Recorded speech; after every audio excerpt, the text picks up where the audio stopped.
Assalamualaikum warahmatullahi wabarakatuh. Selamat datang di channel Next Movies, channel yang membahas khusus alur cerita film dari dalam dan luar negeri.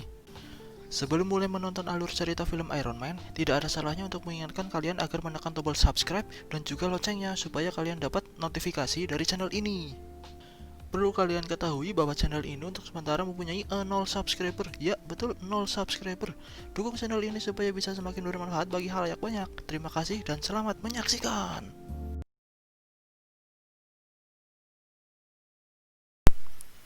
Film diawali dengan konvoi mobil tentara di provinsi Kunar, Pakistan. Tony Stark duduk santai dengan setelan jas mahal, kacamata mahal, dan minum alkohol. Padahal di samping kiri dan depannya ada tentara. Salah satu tentara mengajak Tony untuk foto bareng, tapi tiba-tiba rudal menghantam salah satu mobil konvoi yang berada paling depan. Untung saja mobil yang ditumpangi Tony ini ada di tengah. Tentara mencoba melindungi Tony dengan saling tembak-menembak dengan musuh. Selagi tentara saling tembak-menembak, Tony keluar mobil dan berlindung di balik batu. Namun tiba-tiba musuh meluncurkan granat yang bentuknya aneh dan bertuliskan Stark Industry tepat di samping Tony, yang membuat Tony terlempar dan tergeletak begitu saja. Di scene ini diperlihatkan kalau Tony sedang diikat di kursi dan ada musuh menodongkan senjata ke muka dia. Dan sepertinya mereka sedang membuat sebuah video dan Tony sebagai Sandra. Lanjut ke scene selanjutnya. Kita diajak flashback ke 36 jam sebelum serangan rudal tadi yang menimpa Tony dan tentara. Tepatnya di Las Vegas. Sedang diadakan acara penghargaan Apogee, semacam penghargaan kepada orang yang berpengaruh di bidang persenjataan. Di scene ini dijelaskan bahwa Tony Stark adalah pengembang senjata legendaris Howard Stark. Nah, Howard Stark ini ayahnya Tony Stark yang sudah 20 tahun yang lalu meninggal. Tony Stark ini menarik perhatian banyak kalangan karena teramat cerdas. Bayangin aja, umur 4 tahun dia sudah membuat papan sirkuit. Usia 6 tahun dia sudah membuat mesin V8. Umur 17 tahun dia sudah summa cum laude dari MIT. Coba bayangin deh, di umur segitu kalian lagi ngapain? Kalau Mimin sih umur 4 tahun main Lego, 6 tahun main kelereng, 17 tahun main PS. Beda banget kan sama Tony Stark. Nah, lanjut lagi ya. Ayahnya Tony yaitu Howard Stark mendirikan perusahaan bernama Stark Industry. Dia sebagai presiden direktur saat itu. Stark Industry ini perusahaan yang menciptakan senjata-senjata dengan teknologi terbaru. Setelah Howard Stark meninggal, posisi presiden direktur diisi oleh sahabatnya yaitu Obadiah Stane. Sampai pada usia Tony menginjak 21 tahun, diangkatlah dia sebagai presiden direktur yang baru. Di acara penghargaan Apogee ini, Tony Stark gak hadir nih. Coba tebak dia di mana? Di kasino. Dia malah enak-enakan judi bareng cewek-cewek cantik dan seksi. Ada. Setelah Tony dijemput sama temen yang dari militer, keluarlah dia dari gedung kasino. Tiba-tiba datang wartawan cantik dari belakang. Namanya Kristen Everhart. Wartawan ini bertanya soal persenjataan. Tiba-tiba Tony nyeletuk. Aku siap kehilangan beberapa jam bersamamu. Lah. Tiba-tiba scene langsung berubah ke adegan mantap-mantap. Di pagi harinya, wartawan itu bangun dan bertemu Potts, si asisten pribadinya Tony. Dia bilang ke wartawan itu kalau bajunya udah dicuciin. Wah, enak banget ya. Semalaman tidur bareng sama Tony, paginya baju udah rapi dan dicuci dan disetrika pula. Scene selanjutnya, Tony yang diantar Happy ke jet pribadi terbang ke Afghanistan bareng sahabatnya dari militer. Di perjalanan, Tony pelirak-pelirik ke pramugari, godain gitulah. Tony mengajak sahabatnya untuk minum-minum, tapi si sahabatnya ini pura-pura mau. Tapi ya akhirnya mereka mabuk dan pramugari cantik itu joget-joget dong. Setibanya di Afghanistan, Tony disambut seorang jenderal. Di Afghanistan, Tony agendanya untuk presentasi rudal Jericho buatan Stark Industry. Setelah presentasi di depan pimpinan militer Afghanistan, Tony bergegas balik bareng rombongan militer yang mengawalnya. Di perjalanan, tiba-tiba ada serangan rudal yang kalian udah lihat di scene awal tadi. Ya itulah, 36 jam sebelum Tony diserang dan duduk di kursi sebagai Sandra. Scene berikutnya, terlihat Tony sedang dioperasi pasca ledakan granat. Ledakan itu membuat serpihan-serpihan logam masuk ke pembuluh darah Tony. Si dokter ini akhirnya membuat alat elektromagnetik yang dikaitkan ke aki mobil. gunanya untuk mencegah serpihan senjata memasuki jantung Tony. Ya ampun, mimpi apa coba semalam Mas Tony ini? Dadanya malah dilubangin, dipasang kayak lampu, disambung ke aki mobil. Ada. Scene berikutnya, ternyata Tony disuruh buat replika rudal Jericho.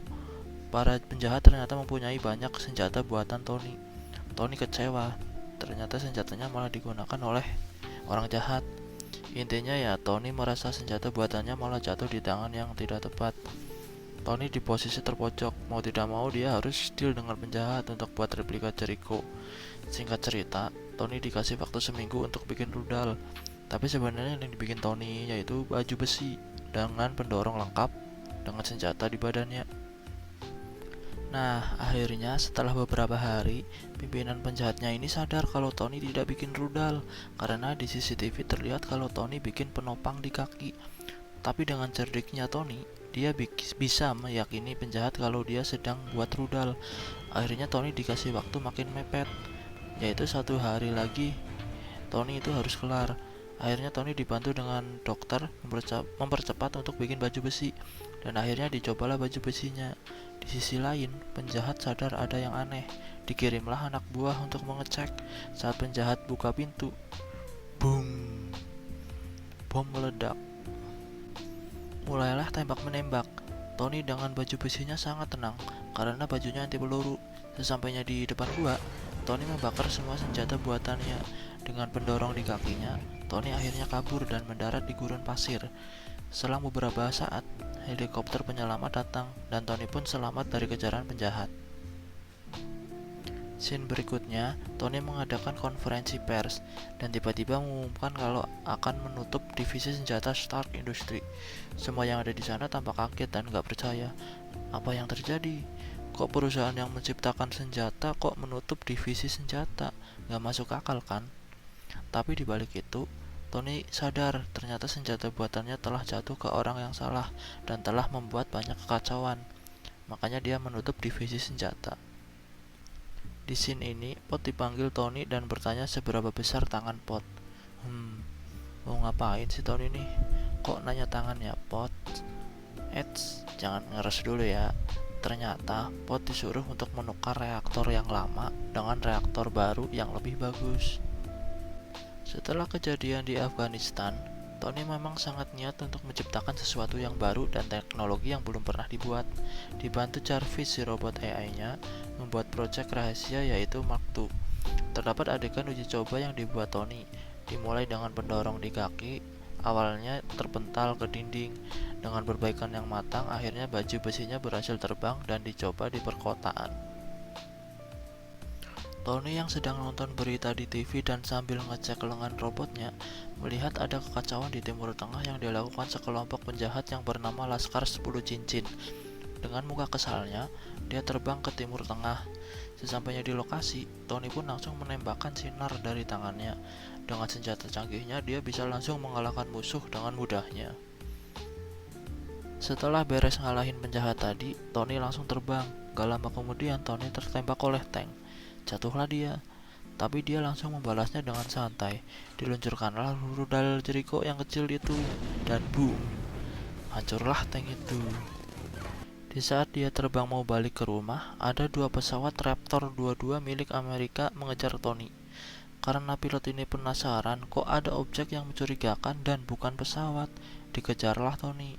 Di scene ini ramai banget. Kejar-kejaran, Tony ditembaki di rudal. Setelah menghindar tembakan, kaki Tony akhirnya kena tembakan dan menghantam sayap salah satu pesawat.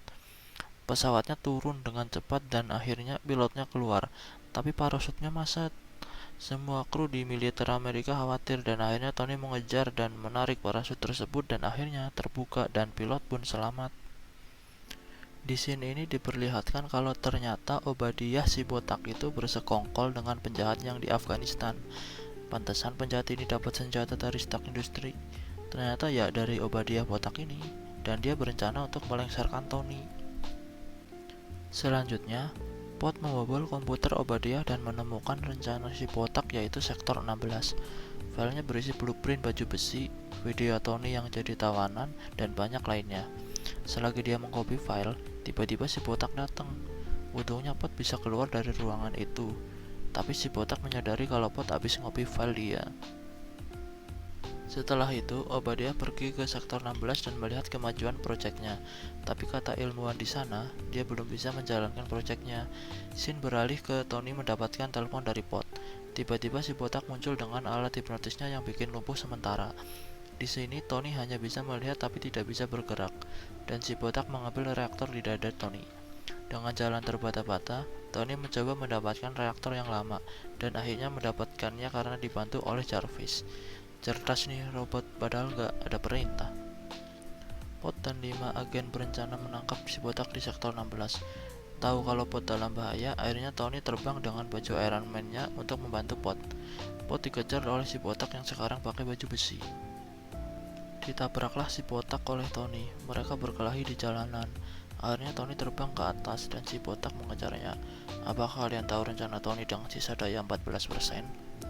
Dia berencana membuat si botak menjadi es di atas, karena Tony yakin baju besinya si botak tidak bisa bertahan dari es, dan ternyata benar, baju besi Obadiah membeku dan sistemnya mati, dan jatuhlah Obadiah. Setelah Tony mendarat dengan sisa 2%, tiba-tiba si botak datang menyerang Tony, dan sekarang dengan sisa daya sedikit, Tony terdesak. Tapi Tony menelpon Pot untuk menyalakan semua sirkuit reaktor utama supaya kelebihan beban dan meledakkan atap. Dan itu akan memanggang semua yang ada di atap. Sekarang rencananya Tony membawa si botak tepat di atas atap. Setelah dibawa ke atap, Tony perintahkan Pot untuk tekan tombol. Tony terpental, namun si botak tersetrum oleh lonjakan listrik dari reaktor. Si botak pun jatuh ke reaktor utama dan meledak. Esoknya, diadakan konferensi pers dan di situ Tony mengaku kalau dia adalah Iron Man.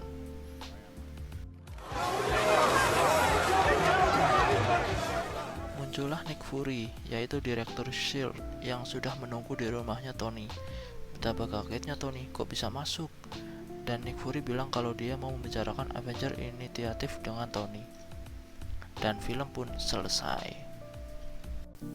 Terima kasih sudah menonton video ini. Maaf apabila di video ini terdapat hal yang kurang berkenan. Kami menerima kritik dan saran untuk berkembangnya channel ini.